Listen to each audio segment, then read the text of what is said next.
Raja Henry ke-8, sebuah nama yang identik dengan kekuasaan, ambisi, dan tentu saja para istri. Dia mungkin Raja Inggris yang paling terkenal. 6 pernikahannya, masing-masing lebih menghebohkan dari yang sebelumnya, telah memikat para sejarawan dan pendongeng selama berabad-abad. Tapi Henry bukan hanya seorang suami. Dia adalah seorang raja yang membentuk ulang takdir Inggris. Esai ini membahas tentang kehidupan dan pemerintahan raja yang tangguh ini. Kita akan menjelajahi hubungannya yang penuh gejolak, perannya yang penting dalam reformasi Inggris, dan dampaknya yang abadi bagi Inggris. Kisahnya adalah sebuah permadani yang dijalin dengan intrik politik, pergolakan agama, dan drama pribadi. Pemerintahan Henry adalah titik balik dalam sejarah Inggris, menandai pemutusan definitif dari Gereja Katolik Roma dan pembentukan Gereja Inggris. Dia adalah raja yang penuh kontradiksi, seorang Katolik yang taat, yang memutuskan hubungan dengan kepausan, seorang suami yang penuh kasih yang menghukum istri-istrinya, seorang tiran yang kejam dengan hasrat untuk musik dan seni. Lahir pada tahun 1491, Henry adalah putra kedua dari Raja Henry dan Elizabeth dari York. Awalnya, dia tidak ditakdirkan untuk naik tahta. Kakak laki-lakinya, Arthur, adalah pewaris tahta. Akibatnya, pendidikan Henry sangat berbeda dari apa yang mungkin diharapkan untuk seorang calon raja. Sementara Arthur dipersiapkan untuk menjadi raja, Henry menerima pendidikan yang terutama berfokus pada masalah agama. Dia adalah siswa yang cerdas, fasih dalam beberapa bahasa, dan sangat tertarik pada teologi dan musik. Dia adalah seorang Katolik yang taat, sebuah keyakinan yang ditanamkan dalam dirinya sejak usia muda. Dia tidak tahu bahwa keyakinan ini akan diuji dengan cara yang tidak pernah ia bayangkan. Henry adalah seorang pemuda yang tampan dan atletis, terampil dalam berburu, bermain tombak, dan menari. Dia juga dikenal karena pesona dan karismanya. Namun, di balik penampilan pangguan yang keras dan sifat yang mudah marah, juga sifat yang makin menonjol seiring bertambahnya usia. Pada tahun 1502, Pangeran Arthur meninggal dunia secara tiba-tiba, meninggalkan tahta kepada Henry yang baru berusia 11 tahun. Pangeran muda ini tiba-tiba didorong ke pusat perhatian. Takdirnya berubah tanpa dapat diubah kembali. Masa-masa belajar dan perenungan religius telah berlalu. Dia sekarang adalah pewaris salah satu tahta paling kuat di Eropa. Henry, yang telah dipersiapkan untuk hidup di gereja, ini mendapati dirinya berada di pusat intrik politik dan tanggung jawab kerajaan. Pendidikannya, yang berfokus pada teologi dan seni, harus segera beralih ke masalah kenegaraan, diplomasi, dan strategi militer. Istana, yang dulunya merupakan tempat belajar dan budaya bagi Henry muda, berubah menjadi panggung di mana setiap gerakannya diawasi, dan setiap keputusan memiliki konsekuensi yang luas. Beban mahkota sangat berat, dan pangeran muda itu harus cepat dewasa. Ayahnya, Henry XI, adalah seorang raja yang cerdik dan penuh perhitungan, yang telah menghabiskan bertahun-tahun mengkonsolidasikan kekuasaannya setelah Perang Mawar. Henry yang lebih tua bertekad untuk mengamankan dinasti Tudor, sehingga ia dengan cepat mengatur agar Henry menikahi janda Arthur, Catherine dari Aragon. Catherine adalah putri Raja Ferdinand dan Ratu Isabella dari Spanyol, menjadikannya sekutu politik yang berharga. Pernikahan tersebut membutuhkan dispensasi khusus dari Paus karena Catherine pernah menikah sebentar dengan Arthur. Meskipun awalnya ragu-ragu, Paus memberikan dispensasi, dan Henry dan Catherine menikah pada tahun 1509 ketika dia naik tahta. Pernikahan dengan Catherine bukan hanya masalah pribadi, tetapi juga aliansi strategis yang memperkuat posisi Inggris di Eropa.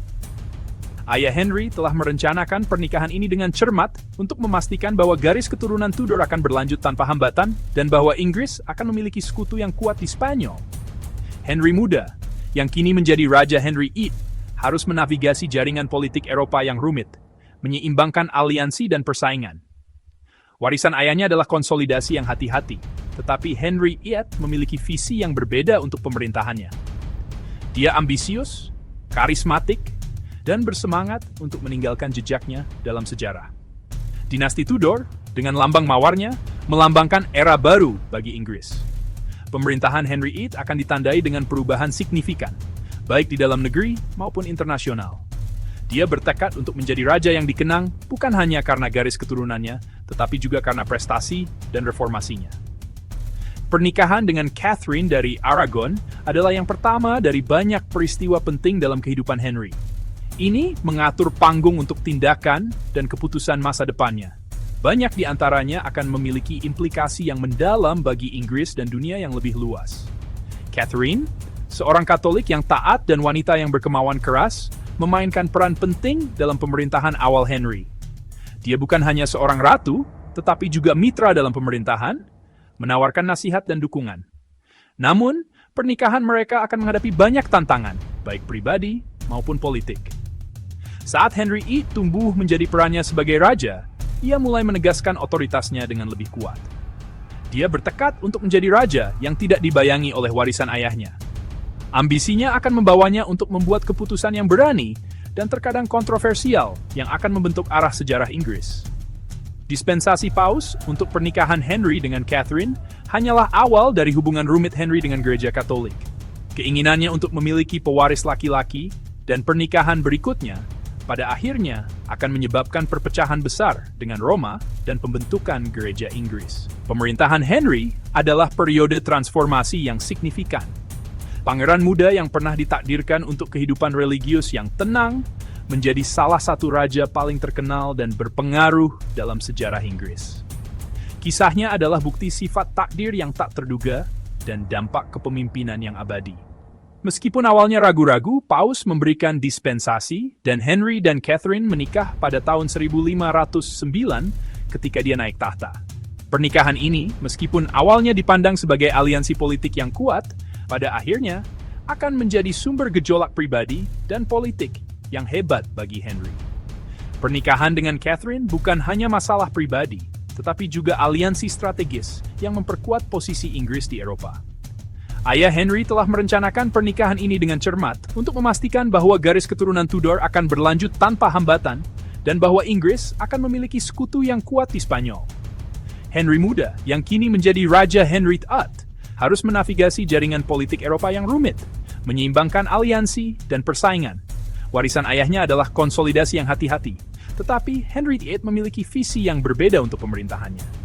Dia ambisius, karismatik, dan bersemangat untuk meninggalkan jejaknya dalam sejarah. Bagian 4. Catherine dari Aragon, seorang ratu disingkirkan.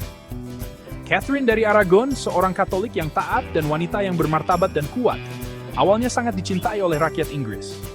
Lahir pada tahun 1485, ia adalah putri bungsu dari Raja Katolik yang berkuasa, Ferdinand II dari Aragon dan Isabella I dari Kastilia.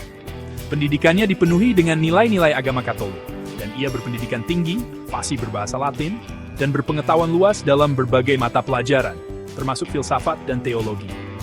Pernikahannya dengan Henry I dipandang sebagai aliansi politik yang kuat antara Inggris dan Spanyol, dua negara paling kuat di Eropa pada saat itu. Dia dan Henry tampak memiliki pernikahan yang bahagia di tahun-tahun awal. Mereka memiliki minat yang sama, dan Henry mengagumi kecerdasan dan kemauan kerasnya. Catherine bukan hanya seorang ratu, tetapi juga penasihat terpercaya Henry yang sering terlibat dalam urusan politik dan diplomatik. Persatuan mereka dirayakan, dan penobatan Catherine adalah peristiwa besar, melambangkan harapan dan kemakmuran yang dijanjikan pernikahan mereka untuk Inggris. Namun, hubungan mereka diliputi tragedi. Terlepas dari kebahagiaan awal mereka, pasangan itu menghadapi kesedihan pribadi yang luar biasa. Banyak kehamilan Catherine berakhir dengan kesedihan, dengan banyak keguguran dan kelahiran mati. Kehilangan anak-anak mereka berdampak pada pernikahan mereka, dan tekanan untuk menghasilkan pewaris laki-laki menjadi sumber ketegangan yang konstan. Catherine mengalami beberapa kali keguguran dan kelahiran mati, dan hanya satu dari anak-anak mereka, seorang putri bernama Mary, yang selamat dari masa bayi. Mary kemudian dikenal sebagai Mary Us dari Inggris, atau Bloody Mary, karena penganiayaannya terhadap Protestan. Kelangsungan hidup hanya satu anak, dan seorang perempuan merupakan kekecewaan yang signifikan bagi Henry, yang sangat menginginkan pewaris laki-laki untuk mengamankan dinasti Tudor. Henry sangat membutuhkan pewaris laki-laki untuk mengamankan dinasti Tudor dan mencegah perang saudara lain seperti Perang Mawar. Ingatan akan konflik berdarah yang telah mencabik-cabik Inggris masih segar, dan Henry bertekad untuk menghindari nasib yang sama. Kurangnya pewaris laki-laki tidak hanya mengancam stabilitas kerajaan, tapi juga warisan Henry dan Masgaidon. Seiring berlalunya waktu dan Catherine gagal menghasilkan seorang putra, Henry menjadi semakin cemas. Keputusasaannya tumbuh dan dia mulai menjauhkan diri dari Catherine. Hubungan yang dulu penuh kasih sayang berubah menjadi dingin, dan rasa frustrasi Henry terlihat jelas oleh semua orang di istana. Dia mulai mencari pelipur lara di tempat lain, dan pandangannya yang berkelana akhirnya jatuh pada Anne Boleyn, seorang dayang Ratu Catherine. Dia mulai mempertanyakan keabsahan pernikahannya dengan janda saudara laki-lakinya. Bertanya-tanya apakah itu telah menimbulkan murka Tuhan. Keraguan ini bukan hanya krisis pribadi, tetapi juga krisis teologis. Henry berpaling ke Alkitab dan menemukan sebuah ayat dalam Imamat yang tampaknya menunjukkan bahwa pernikahannya dengan Catherine dikutuk karena dia adalah istri saudara laki-lakinya. Penafsiran ini memberi Henry pembenaran yang dia butuhkan untuk mencari pembatalan. Keraguannya dipicu oleh para penasihatnya. Beberapa di antaranya melihat peluang untuk melemahkan keluarga Spanyol Catherine yang kuat. Lanskap politik Eropa sedang bergeser, dan banyak orang di istana Inggris percaya bahwa menjauhkan Inggris dari Spanyol akan menguntungkan. Para penasihat ini, termasuk Kardinal Thomas Wolsey yang berpengaruh, memainkan ketakutan dan ambisi Henry, mendorongnya untuk mengejar pembatalan. Salah satu penasihat tersebut, Kardinal Thomas Wolsey, menyarankan agar Henry meminta pembatalan dari Paus. Wolsey, yang juga merupakan Lord Chancellor, memiliki pengaruh yang signifikan dan percaya bahwa dia dapat memperoleh persetujuan Paus. Dia meyakinkan Henry bahwa pembatalan itu mungkin dan itu akan menyelesaikan semua masalahnya, baik pribadi maupun politik. Maka dimulailah proses panjang dan sulit yang pada akhirnya akan menyebabkan Inggris memisahkan diri dari Gereja Katolik Roma. Penolakan Paus untuk memberikan pembatalan memicu serangkaian peristiwa yang mengubah arah sejarah Inggris. Tekad Henry untuk menikahi Anne Boleyn dan mengamankan pewaris laki-laki menyebabkan reformasi Inggris, pembentukan Gereja Inggris, dan transformasi besar-besaran lanskap agama dan politik bangsa. Bagian kelima, Anne Boleyn, demi seorang putra mahkota. Saat Henry berusaha keras untuk membatalkan pernikahannya dengan Catherine, ia jatuh cinta pada salah satu dayang Catherine, Anne Boleyn. Anne bukan hanya seorang dayang biasa. Ia adalah wanita yang sangat mempesona dan cerdas. Kehadirannya di istana seperti angin segar bagi Henry, yang sudah bosan dengan pernikahannya dengan Catherine dari Aragon. Kecerdasan dan kehidupannya memikat Henry, dan ia semakin tertarik padanya. Anne berbeda dari wanita lain yang pernah ditemui Henry. Ia tidak hanya cantik, tetapi juga memiliki kecerdasan yang tajam dan lidah yang pedas.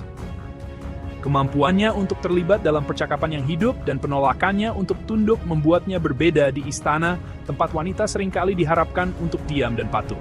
Dia cerdas, jenaka, dan sangat mandiri. Pendidikan Anne sangatlah luar biasa untuk seorang wanita di zamannya, dan dia ahli dalam seni, sastra, dan politik. Kemandirian dan kepercayaan dirinya adalah kualitas yang membuat Henry tak dapat menolak, dan dia bertekad untuk menjadikannya miliknya. Dia juga seorang simpatisan Protestan yang akan memiliki dampak besar pada pandangan agama Henry. Ketertarikan Anne pada reformasi dan dukungannya untuk para reformator agama seperti William Dale dan Thomas Cranmer memengaruhi pemikiran Henry sendiri. Keyakinannya pada akhirnya akan memainkan peran penting dalam pembentukan Gereja Inggris. Anne menolak untuk menjadi selir kerajaan lainnya. Dia bertekad untuk mengamankan posisinya dan memastikan bahwa dia tidak akan dibuang seperti banyak orang lain sebelumnya. Penolakan Anne untuk menjadi selir Henry justru membuatnya semakin bertekad untuk memenangkan hatinya. Dia tahu bahwa Henry terobsesi untuk memiliki seorang putra, dan dia menggunakan ini untuk keuntungannya. Anne mengerti bahwa keinginan Henry untuk pewaris laki-laki adalah kelemahan terbesarnya, dan dia dengan terampil memainkan ini untuk mengamankan masa depannya sendiri. Dia menjelaskan bahwa dia hanya akan menikah dengannya jika dia menjadikannya ratu. Dia menegaskan bahwa dia hanya akan menikah dengannya jika dia menjadikannya ratu. Sikap berani ini menempatkan Henry dalam posisi yang sulit. Dia sudah menikah dengan Catherine dari Aragon, dan Paus enggan untuk memberikan pembatalan. Namun, keinginan Henry untuk Anne dan keputusasaannya untuk mendapatkan pewaris laki-laki mendorongnya untuk mengambil tindakan drastis. Ini menempatkan Henry dalam posisi yang sulit. Dia terpecah antara kewajibannya terhadap istri dan kerajaannya, dan keinginannya yang luar biasa untuk Anne. Situasi ini semakin rumit oleh fakta bahwa Catherine adalah ratu yang dicintai dan seorang Katolik yang taat, membuat prospek pembatalan semakin menantang. Dia sudah menikah, dan Paus enggan untuk memberikan pembatalan. Penolakan Paus untuk membatalkan pernikahan Henry dengan Catherine menyebabkan perselisihan yang berkepanjangan dan pahit antara kerajaan Inggris dan kepausan. Rasa frustrasi Henry tumbuh saat ia menyadari bahwa harapannya untuk menikahi Anne dan mendapatkan pewaris laki-laki semakin menjauh. Namun, Henry bertekad untuk memiliki Anne. Tekadnya tidak mengenal batas, dan dia rela melakukan apa saja untuk mencapai tujuannya. Para penasihat Henry, termasuk Thomas Cromwell dan Thomas Cranmer, mulai mencari solusi alternatif untuk masalah pernikahannya. Dia memutuskan hubungan dengan gereja Katolik, menyatakan dirinya sebagai kepala tertinggi gereja Inggris, dan akhirnya mendapatkan pembatalannya. Keputusan penting ini menandai awal reformasi Inggris dan memiliki konsekuensi yang luas bagi negara. Dengan melepaskan diri dari otoritas Paus, Henry dapat menikahi Anne dan melanjutkan pencariannya untuk pewaris laki-laki. Pada tahun 1533, ia menikahi Anne dalam sebuah upacara rahasia. Pernikahan itu merupakan titik balik dalam sejarah Inggris, karena memperkuat pemutusan Henry dari gereja Katolik dan mengatur panggung untuk pergolakan agama dan politik yang akan menyusul. Pemutusan hubungan dengan Roma adalah peristiwa penting dalam sejarah Inggris, dengan konsekuensi yang luas hingga saat ini. Hal ini tidak hanya mengubah lanskap keagamaan Inggris, tetapi juga memiliki dampak yang mendalam pada monarki, bangsawan, dan rakyat jelata. Warisan persatuan Henry dan Anne masih terasa di dunia modern, karena gereja Inggris tetap menjadi lembaga sentral dalam kehidupan Inggris.